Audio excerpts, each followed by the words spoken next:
Coming off. Kona. Hello guys. God, We already right. you're impossible to work doing the with. exterior. This thing is thick, I'll tell you that. Hey guys, welcome back to the channel. I'm Adam, and behind me we've got a brand new Hyundai Kona to show you in a really bright orange. And Ollie, what we're going to do today? Well, today we're going to be talking about a few things that no one else is talking about the Hyundai Kona Hybrid. I've got some lesser known features that I think if you're interested in this car, you're going to want to hear. And also, as always, we're going to do a honest UK road test on the car. And there is one thing, if you stay with me, I'm going to tell you very shortly, there is something that not many people know about this car, and I am going to talk to you about it, and it's pretty funny as well, so stay with me. Let's get going. Just to let you guys know, we release an episode every single Friday.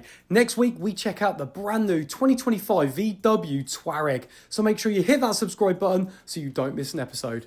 Firstly, I want to show you all of the great standard tech that you get with the Hyundai Kona Hybrid. A 12.3 infotainment touchscreen and a 12.3-inch digital dash. You get Bluetooth, a digital radio, Apple CarPlay and Android Auto as standard. You get front and rear charging USB ports. You get live services and map care with your navigation and over-the-air updates. Front and rear parking sensors and a reversing camera. You get smart cruise control with stop and go function and lane keep assist and forward collision avoidance assistance. And a personal favourite of mine, keyless entry. With the Hyundai Kona, you can get three powertrains. So you can get a 1 litre petrol engine version. You can get the full hybrid, which this is, a 1.6 engine with a little 43 brake horsepower electric motor and a 1.56 kilowatt hour battery. And then you can get the full electric. There is no plug-in hybrid option if you try and spec the car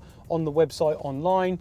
We have got the full hybrid. It would be really interesting to see what MPG we do today as well, because I have noticed online people are getting 60 MPG and even more so, and Hyundai say that this can do 60.1. At the moment, I've got it on hybrid visual, which is great. You can see everything works and what is working, motor, battery, engine, and it's saying 57.1. We'll come back to that at the end of the video and have a little look, but I've also got a trip here which we'll look at as well. I want to share with you my favorite features. First one has to be the infotainment, the digital dash and the charging monitor, like the flow meter where it shows the engine, the electric monitor and the battery, what's working. It's really big, it's really visual, and I can see the MPG very clearly. I love that, it looks quality. Second thing, I love that the rear seats split 40-20 floaty in all trim levels. That's pretty handy, so it means you can just be sitting in the back, a couple of kids, ask them to pull down the middle bit and you can reach into the boot. Not all brands have that, and normally you have to wait till you get to the top trim level to get the 40-20-40 split. Okay, something I don't like. This is a hybrid and it doesn't have an EV button. An EV button? An EV button. Because recently I had the Nissan Qashqai e-Power and that had a little EV button, so when I was coming into towns I just wanted to press the EV button and use my electric power. Now I've got a battery gauge right here and I've got half battery. It's showing me what I've got in my little 1.56 kilowatt hour battery, but there's no way of me using it and utilizing it by pressing a button. So for me, because I've had that option before, I enjoy doing that. But you could argue it's so smart, it does it all itself, and it's probably more efficient that way. But because I've driven cars with an EV button when something's got electrification power-wise, I just miss using it in this car. You'll have to let me know what you think about that in the comments, guys. Let's talk about the boot space with the Hyundai Kona Hybrid. So it's a power tailgate because it is the top ultimate trim. 466 litres of boot space here, and you know what, the opening is fab. That's actually quite a lot of litres of boot space compared to other cars in the competition. Hidden storage solutions, not all cars have it. It's an adjustable boot floor, so you can pull this down one level, but it does kick up. It's not completely flat at the back, but very useful. You've got two big cubbies either side, and actually got a little carrier bag holder there, which is pretty fancy, and one there and there. There's quite a lot of things in this boot. Is 466 litres enough for you? You'll have to let me know in the comments. I want to tell you some cool things. And one cool thing I've really enjoyed is that when you're in eco mode, so you've got your drive mode button down here, when you're in eco mode, the flappy paddles do your regen. And I found that the minus paddle, just bring it all the way up to level 3, and then as soon as you lift off, that's the most harshest. However, if you press and hold that paddle, when you're coming up to a junction, it says max, and you can slow your car down even more, harvesting energy back into your small battery. That's cool. I like that you can customize the regen paddle, makes it feel like a full electric car. But there's another cool thing as well, because if I put it into sport, these paddles now work as gear changes from the engine. So this car has got multi-facets. So if I click up, I can flick all the way up through the gears or down the gears.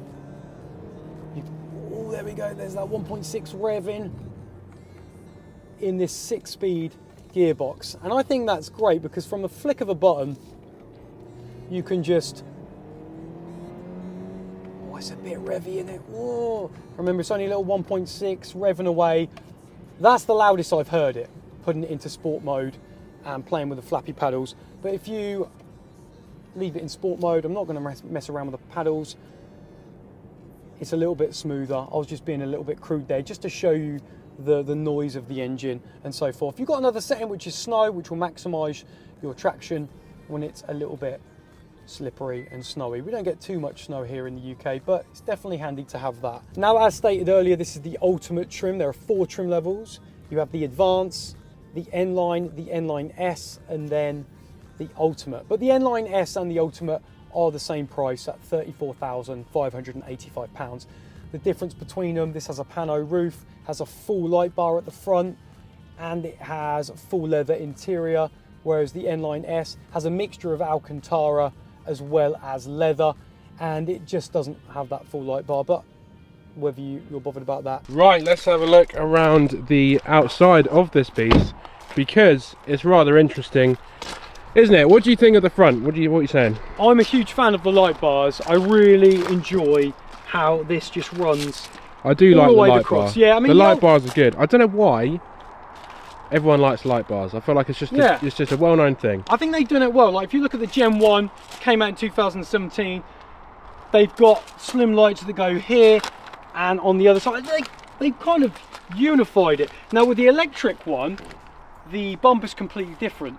I actually really like the hybrid bumper here at the front. These turn into big gaping holes when you're going along, so it allows the air to come in. And then the 1 litre petrol one you get has a good bumper as well. Coming around the side, the wheels, I think they're just a standard Hyundai wheel. I wouldn't say they're anything special. Nah, they come in all 18 in the 4 trim levels. What really chaps my arse is this cladding. This is the top trim level. This is the ultimate. Right, on the N-Line and the N-Line S, you get colour-coded body parts. There's too much going on with this car, right? Ultimate trim, top trim level, chrome, red, orange, Soltronic orange, 595 option. Then you've got black.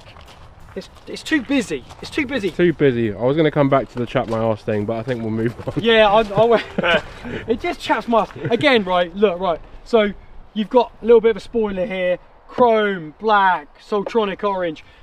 This is what really tickles my waddle. Now listen to this. When you go to design school, first thing they say to you is, don't use too many fonts. This is one font, that's one font, and that is one font. You've got 3 different typefaces. There's too many fonts. There's too many fonts. Also, get rid. You don't need this big Kona and H. I think that would make that light bar have so much more of a focal point. Just get rid of the logo. Get Hyundai, get Kona over there. You don't need to have hybrid badge. You don't need it all, do you? You don't need. It's just too much. And then look, this bumper, right? It looks okay, but because of the busyness of colours, it just looks a bit plasticky. If that was just black, it does. But the thing is, you can get the N-Line S, which doesn't have that cladding, or the N-Line. I know. It makes it look a bit cheaper, in my opinion. And this chrome thing, I'm not sure about. And I just think it sort of looks a bit off-roady, a bit rugged. I don't know who their target audience is, because it's definitely not for off-roading. or for rugged people. Okay, this has got the Lux pack, which I think is a luxury pack. It's a £1,300 option. And what you get for that is you get a digital touch 2, so you can use your phone as a digital key for the car. It's got the relaxation seats, and not only that, it's got memory function, so you can store what setting you want. I thought when it said relaxation seat, I thought it was gonna be like a massage function, but it's to do with how far the seat can go back. So, oh, a little bit more, a little bit more. There you go. Look at that. So I could just, so this and the passenger, does the passenger as well. So maybe this could be the ultimate dating car. If you want to take someone out, lie back and say, all right, are you enjoying yourself? Yeah, cool. Anyway, also it has this, which I can show you later how it works. It's the remote parking assist. Now, we've lived without this function for so long, I don't think it's worth it. But anyway, basically you put the car in a certain state, you get out of the car and you can press this forwards and backwards and the car will move into a tight parking space. Right, looking around the interior of this thing. Let's turn it on, shall we? What's your first impression when you jumped into this car? I have really enjoyed the crispness and just the quality feel of the infotainment screens, and I love how they've just stuck a speaker on here, because sometimes when there's a little bit left over it's a bit nothingy. This feels really functional as well, very, like I just said, really sharp, and top trim level BVM. Nice, love a BVM. Yeah, BVM on here, it goes on that one, so you've got the cameras on the wing mirrors to see. Over here, really responsive infotainment. Look at that. That is good. I would say some of these sort of manufacturers do cheap out. Yeah, it's not very responsive, but this is alright. But these silhouette icons are quite good. The Genesis, it feels very similar to that, but the Genesis has got a little bit more information, detail on the icons, but I can live with that. The Genesis is like the posh version of Hyundai, but I'm really, really impressed with that. Here, I love that you've got separate climate controls, and it's a little bit more premium up top, you could say, with brushed aluminium with metallic buttons here. The only thing I would do, again, if I was being really picky, is I would extend this metallic element down so you don't have cheap plastic here. Yeah, that's so then a bit...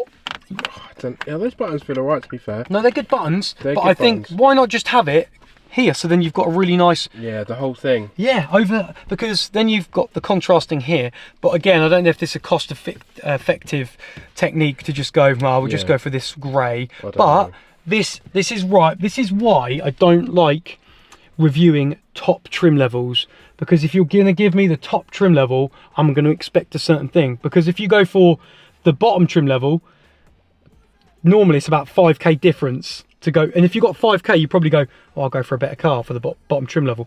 But this is the top trim level, so I'm gonna, like again here, you're gonna give it a hard time, because this probably isn't going to be the most sold trim level. I feel like, no, it's niche. I feel like you're going to go for the lower ones. But let me tell you what these materials are like. This, horrible, feels like cardboard. It's not got no give. This is quite nice that you've got a little space to put things. I don't know what you could put in there. Phone? Maybe not phone? Big enough for a phone. Glove box. The Bible! I thought that was a Bible, but the Genesis Bible. This thing is thick, I'll tell you that. It's a girthy monster. Yeah, anyway. But the thing is, if you felt the doors in the N-Line S, it's a mixture of Alcantara and leather, so it might be a little bit nicer in there, and they do have the colour-coded body panels as well. This is good. Look, I've got tons of space here. This whole thing here is good.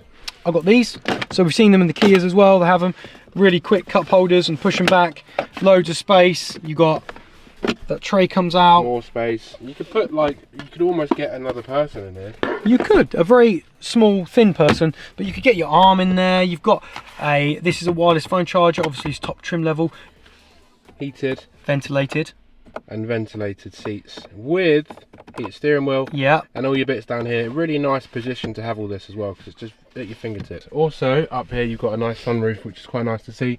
But that's our overview of the interior. You have to let us know what you think in the comments. One thing I like about this Hyundai Kona is that you can customize the digital dash. So if I go over to here to my infotainment, you can select a cluster theme. We can change it up there depending on what mode you're in.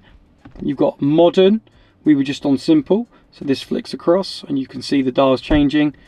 And if you want classic, you want the old school dials, you can have it like that. but I think I like it as simple. Also, just to mention, I really like these mirrors. They're really big and functional, especially for your passengers that like looking at themselves. Really good. So if you're wondering what the Kona hybrid is like to drive through towns, little B roads and A roads, at the moment I can tell you it's a lot more comfortable than what I thought. It is soaking up the lumps and bumps of the road, and if I wasn't even thinking about potholes, I wouldn't even go, oh, did I just take a little gentle thud? And that's what they are gentle thuds. It's only because I'm really looking out to feel what that suspension is like whilst having this car. I'm noticing those little thuds, but otherwise you'd be completely oblivious. For everyday driving, this Kona will be more than enough for families or people that just like the car and want a little bit of space, because it is practical as well. Plenty of headroom for me, and it'll be fine for 6-footers. But overall, it's very comfortable. Steering is great as well, nice and light. You can sharpen it up a bit and make it a bit more weighty in sport, but I can literally just plant the Kona where I want on the road. And the engine has been pretty quiet. It was only earlier when I was messing around with the gears in sport mode where it started to rev up.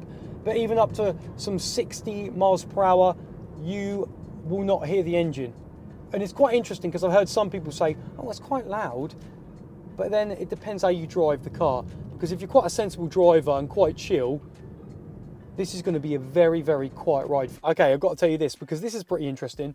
You will never, ever, ever be able to reverse in gear. It'll only go in electric. So it doesn't have a reverse gear in the gearbox. So that means you can actually go pretty fast backwards. However, I'm not going to do that at the moment. I just want to show you reversing in electric mode. You can only do it in electric. So I thought that was kind of quirky and quite kind of interesting, so I thought I'd bring it to your attention. Okay, this is really cool. I haven't seen this on that many cars, but watch these lines map out the way as I reverse, and it shows you it's really smooth. As look, see, that's coming out where the wheels are coming out, and it kind of just maps. If I get a bit close to this car, in fact, it might just be a little bit better, because at the moment, so there we go, look. So see how this is kind of like mapping out and showing, rather than being pretty crude with some blocky lines, it actually maps out and draws these curvy spaces. It just kind of shows you, and it just makes it a little bit more sophisticated. So we've spoken about the Hyundai Kona being really good for everyday driving, but what's it like going fast? Sport mode on, there's some body roll there.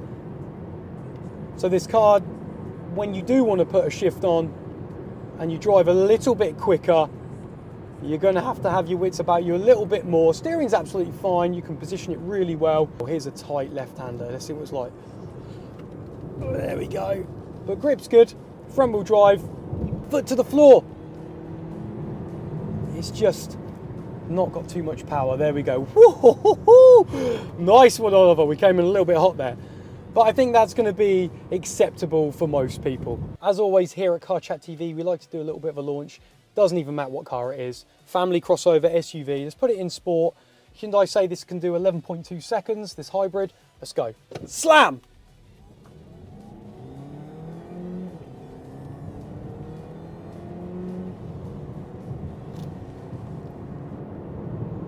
Okay, and that's 60. So listen, that is very slow. That is slow as arseholes, as some people might say. But it has got a bit of go when you're on the move. That electric motor does help out, so don't worry about when you're doing overtakes on the move. The grip was good because it was so slow. But yeah, there you go. It is 11.2 seconds. I would say that's pretty fair.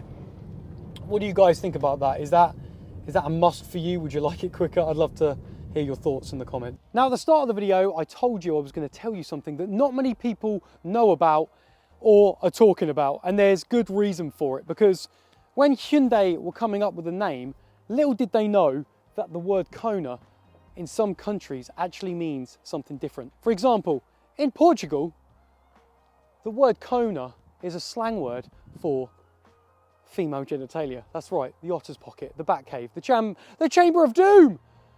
Kona means, more anatomically correct, vagina.